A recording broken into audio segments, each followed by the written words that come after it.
In my opinion, one of the biggest advantages to living out here in the countryside as opposed to in the city is that for the price of an apartment in the city, out here you can have a house. Here's a traditional wooden Khmer style house for $270 a month that I found. 2 bedrooms, 2 bathrooms. And here's a more modern concrete house for only $150 a month, and it has 3 bedrooms and 3 bathrooms. That is so cheap. If you have a bit more money to spare, check this place out. It's like a palace, and it's only $850 a month. It's actually quite common here to see a house like this right next door to an old traditional wooden house. And because land is so cheap here, you normally also get a huge garden. And it's quite common here to have like fruit trees in your garden. This tree over my shoulder here is a mango tree, and they're everywhere. With a garden, you can also barbecue. It's very cheap to buy meat and vegetables here. And you could have a pet if you like dogs. Or if you're feeling a little bit more adventurous, you could have chickens, ducks, or even it's quite common out here to see people have cows in their garden. If you had a few chickens or a few ducks, you'd never have to buy eggs again. The woman that lives in this house behind me has turned her garden into a small duck farm. Duck eggs actually have more vitamins and protein than chicken eggs. So I wonder why they're not more popular in Western countries. It's probably because of the size of the eggs. And that's also probably why we don't farm ducks for their meat. I think in the West we're used to larger portions, and especially when it comes to protein. I should say that although it seems like I'm literally in the middle of nowhere out here, it's only around about a 10-minute motorbike ride to the city centre. If you're relying on tuk-tuks, I checked the price from here to Pub Street and it's $2.50 one way. So that cost is really going to add up over time.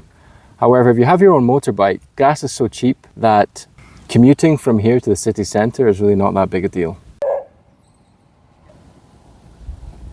In the city, there's a rush hour in the morning when the kids go to school. They all have motorbikes, and when the adults go to work. And then there's another rush hour in the evening when everyone goes home.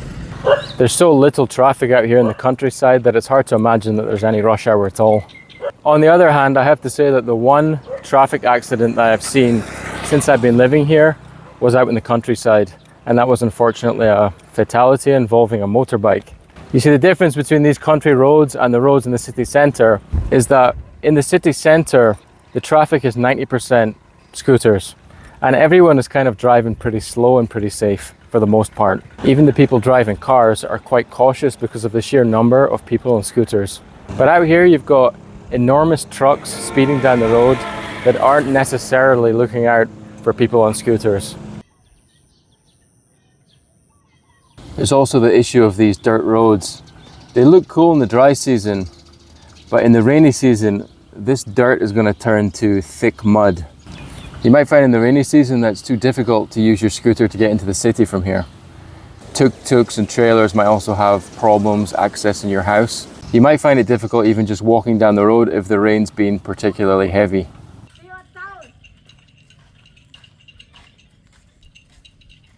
It's very peaceful out here.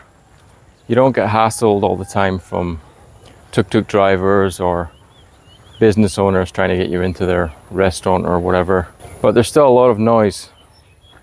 Instead of car horns, you have the sound of roosters, which maybe you can hear in this video, and barking dogs. There are dogs everywhere, just thousands of dogs. So at the very least, you're going to be woken up every morning by roosters and dogs. It's also very common here that people burn household rubbish and agricultural waste, and that doesn't bother me, but if you had asthma or something like that, the smoke might be a problem. This is an example of the kind of shop you'll find out here in the countryside. You don't have the same access to supermarkets and mini marts as what you do living in the city centre.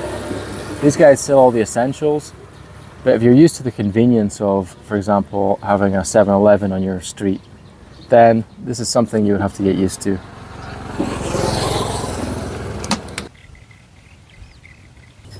Siem Reap is very safe, both in the city and out here in the countryside.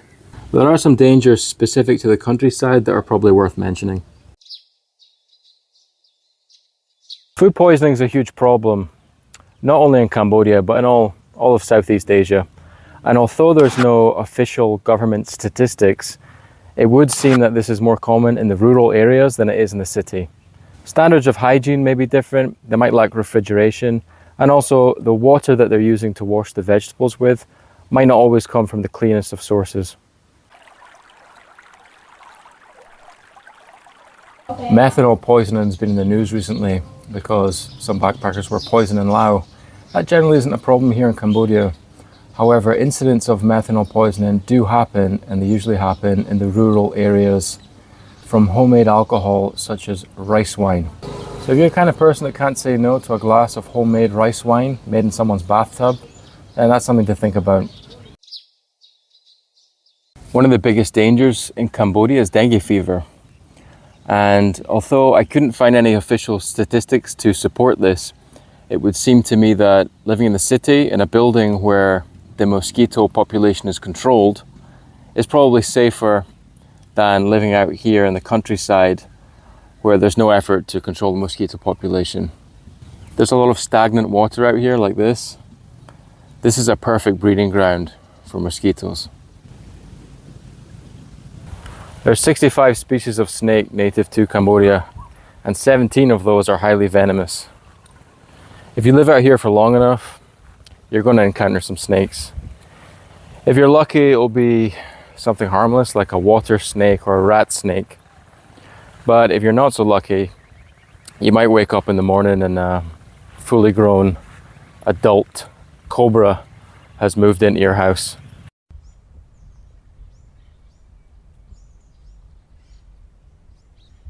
If you're interested in the cost of retiring in Siem Reap, I did a separate video on that where I break down your basic expenses. Out here in the countryside, your expenses are going to be pretty comparable to your expenses in the city. It's just a different lifestyle. I for one quite like the idea of retiring out here. I imagine watching the sunrise over the rice fields with my morning cup of coffee, hanging out with my ducks in the afternoon. But maybe that's just me.